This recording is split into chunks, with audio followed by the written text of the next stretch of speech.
All of the aquarium plants in this tank came from this. Plants multiply in a number of ways. One of those ways that most fish keepers are terrified of is called propagation. By cutting the stem of your stemmed plants and replanting it, you're physically creating more plants. So today I'm going to show you guys exactly how to propagate your plants right, so that you avoid things like algae and melting away. Plus, I'm going to give you guys the plants that will just keep doing this over and over and over. They're impossible to kill, and you can make an entire jungle tank out of one stem. So the main problem that I find plant keepers have is they're too afraid of hurting their plants. Whereas out in nature, they're begging to be trimmed. And those super dense aquascapes that you guys see and you're all a super big fan of, they're heavily trimmed all the time. When the plants themselves are really thick, compact growing, they're almost always constantly being trimmed. Some plants are harder than others. One of the plants that I've had a lot of trouble with is Rotala macranda, which is a red colored plant. Bit more difficult, you gotta be a bit more careful, but it's the same principles, you just gotta be slightly more careful.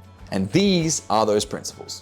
Principle number one is the cut. So there's two things that come into this. One is where to cut, and two is the quality of the cut. The first thing you wanna do is when you're making cuttings, understand that the roots will generally come from the same place that leaves come from. So right here is where the roots will come. So when you're trimming your tank, especially with a really strong plant like Anubias, you can just trim wherever and then pull it out of the tank like I have here and make extra trimmings. For a less hardy plant, you need to make sure you're trimming precisely. If I was trimming this in an aquarium, I would trim right above there.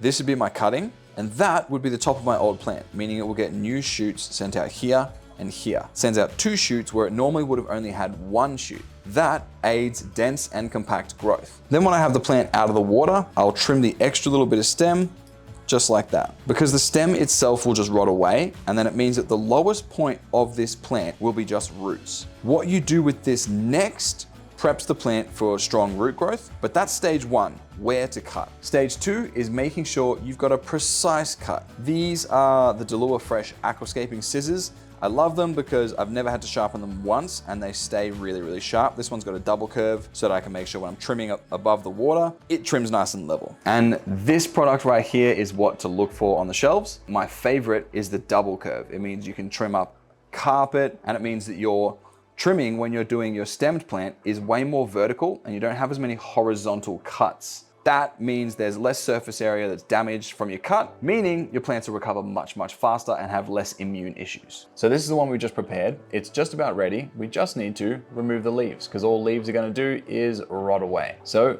pluck them out, and you can see here, a lot of rigorous growth plants will already have roots prepped.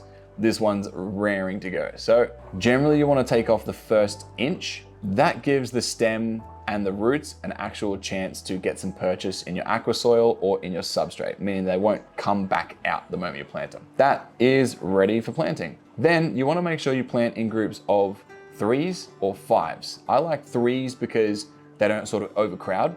And if one of them rots away, which may happen, it means that your other 2 will save the day and it won't infect all 5 stem. If you go for 5, there's a higher chance of 2 rotting away, for example, and it just ruins the whole batch.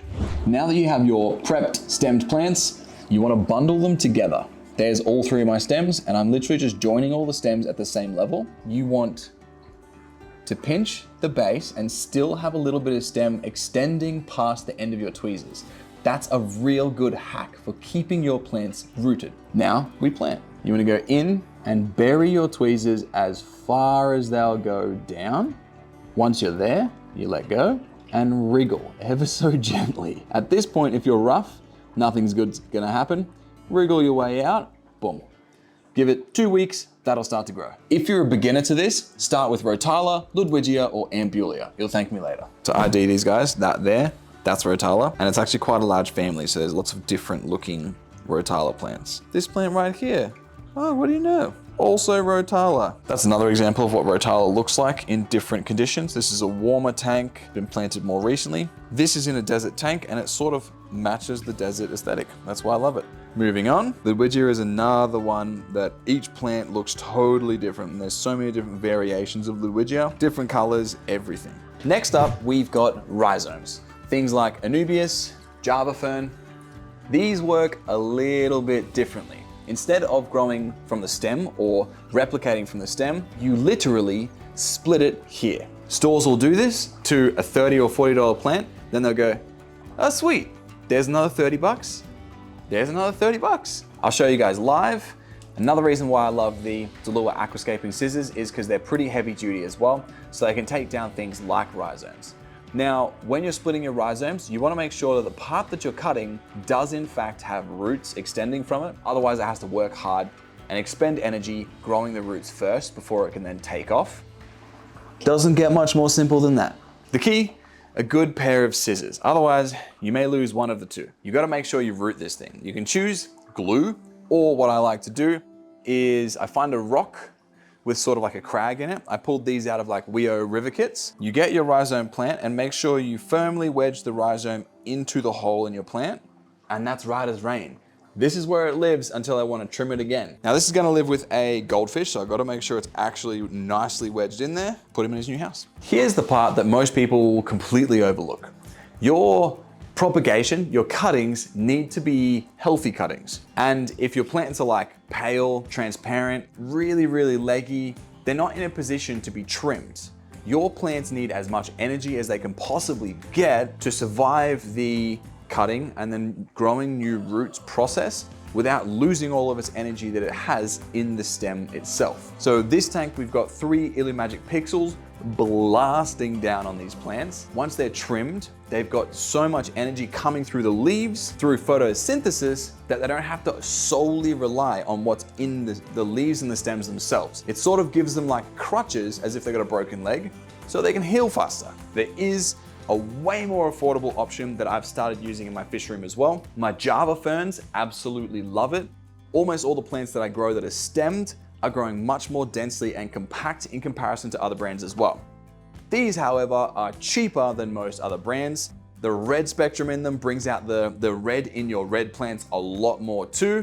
This does the job almost as well as those. So if you've got yourself this or that, you're removing the part where your plant has to just dig super deep. This becomes your insurance policy against losing plants and then having really leggy or stemmed out plants that are just transparent and have little holes in them. That sort of stuff needs to be in your past. Invest or double invest. I'll make sure to leave the link somewhere in the description. Now that you guys are fully equipped with everything you need to start to thrive, I'm really curious, what plants have you grown in your tanks accidentally that are typically something hard to grow? Ours seems to be Monte Carlo. It just keeps growing super strong, and the Rotala Macranda, somehow I've cracked the code on that. But every plant keeper has one plant that everyone swears they can't grow that they seem to do literally accidentally. Let me know in the comments section. And as always, hit the subscribe button for more videos just like this one.